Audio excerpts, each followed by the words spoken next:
What was the INF Treaty? Have you ever wondered how two superpowers managed to take a step back from the brink of nuclear conflict? The Intermediate Range Nuclear Forces Treaty, often called the INF Treaty, is a key piece of that puzzle. Signed on December 8, 1987, this agreement was a major milestone in arms control between the United States and the Soviet Union. The treaty specifically targeted intermediate-range and shorter-range land-based missiles. These missiles could carry nuclear warheads and had ranges between 500 and 5,500 kilometers. By eliminating this entire category of weapons, both nations aimed to reduce the risk of nuclear escalation in Europe.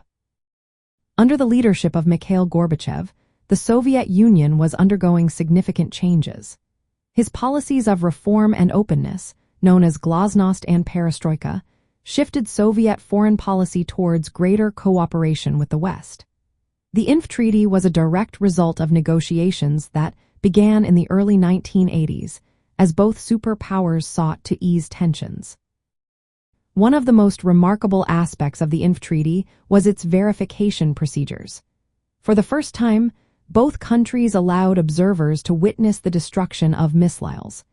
This level of transparency was unprecedented in arms control agreements and built trust between the two nations. The treaty also played a role in the broader context of the post-communism era.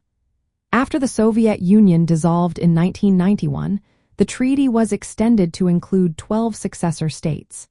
This helped ensure that these countries would also follow the agreement's terms, maintaining stability in the region. In practical terms, the INF Treaty significantly impacted European security.